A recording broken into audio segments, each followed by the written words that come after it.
So meron tayong latest news ngayon guys, nag-resign na pala si Sara Geronimo.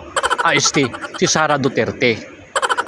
Alam nyo guys, pag ako naman yung tatanungin ninyo, pag ako naman ay nandito sa gobernong ito at nagugutom ang taong bayan sa sobrang mahal na mga bilihin at kami lang ang mga politiko ang kumakain ng masarap ngayon, nag-travel sa buong mundo, natutulog at napakaayahay yung buhay habang kumakain ng masasarap dito sa 5-star hotel, ay yung mga kababayan naman natin ay nagugutom sa sobrang mahal at wala namang ginawang aksyon simula't umupo. Sa totoo lang, pag ako ay naging public servant, ako yung inappoint ni Bangag maging Chief of the Armed Forces of the Philippines, gagawin ko yung tungkulin ko as a Pilipino.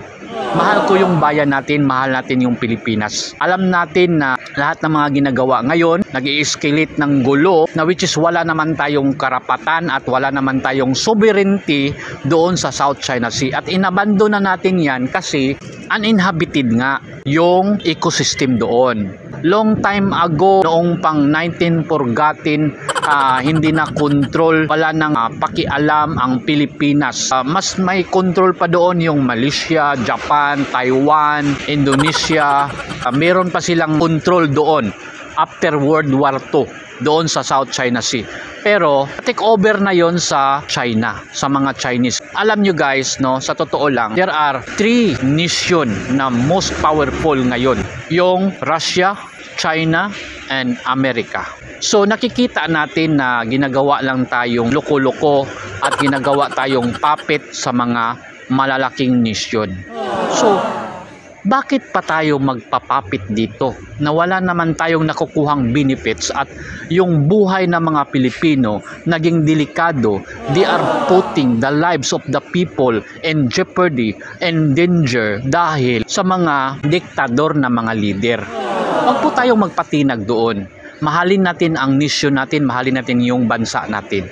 Na which is mag-focus tayo, no, sa ating economics, sa ating livelihood, no, sa ating mga facilities at sa ating government na maging maganda yung serbisyo sa bayan, na hindi maging ganito na ang daming reports na ang ganda ng ginawa ng BBM, ang ganda ng ginawa ni Romualdez, ang ganda ng ginagawa. Pero hindi naman natin may tatago na lahat ng mga Pilipino ay they are suffering, they are groaning, starving because of the price increase at hindi na sila makabili dahil hindi nga sakto at kulang nga yung ating salary. Kulang nga ang ating minimum wage.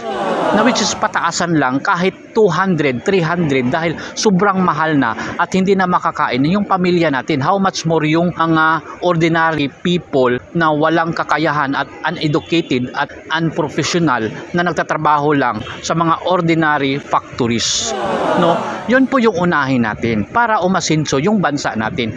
Bago naging powerful yung Russia, yung China, nakaranas sila ng paghihirap, grabing paghihirap sa bansa nila. Ganon din tayo, Pilipinas. Noon pa naghihirap na tayo dahil sa mga politikong korap. At bakit pinagpatuloy pa natin to?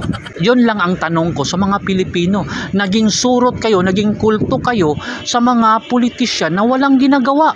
Sana naman magising kayo sa katotohanan.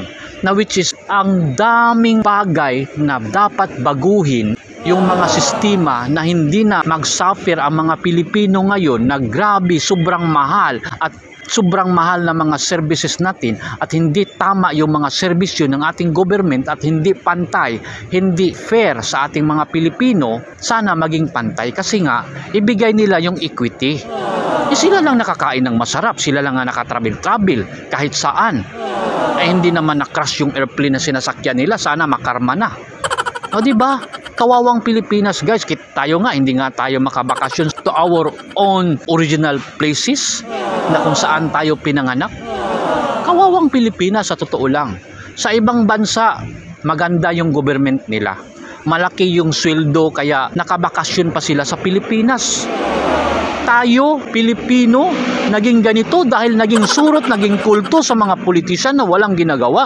Kaya hanggang mamatay yung mga apo ninyo at yung mga next generation, until next generation, Wala tayong mapapala sa government na ito kasi nga puro lang fraud, puro kasinungalingan, puro propaganda na maganda yung ginagawa na wala naman tayong nakikitang maganda. Yun ang totoo guys. At hindi pa tayo nagpapabayad dito. Dahil kung nagpapabayad tayo dito, hindi tayo magsalita ng totoo. Katotohanan lang tayo. Alangan namang labanan ko yung mga politiko. Kahit bigyan ako ng 1 milyon, 2 milyon, 3 milyon itong mga government na ito, itong mga politikong ito, sa bayan pa rin ako. Sila, binibigyan sila ng pera kaya kinakampihan nila yung mga politiko na walang ginagawa. Kawawa yung bayan natin, kawawa yung mga Pilipino na nakikita natin at hindi natin matatago ang katotohanan na kung ano ang nangyari sa Pilipinas ngayon.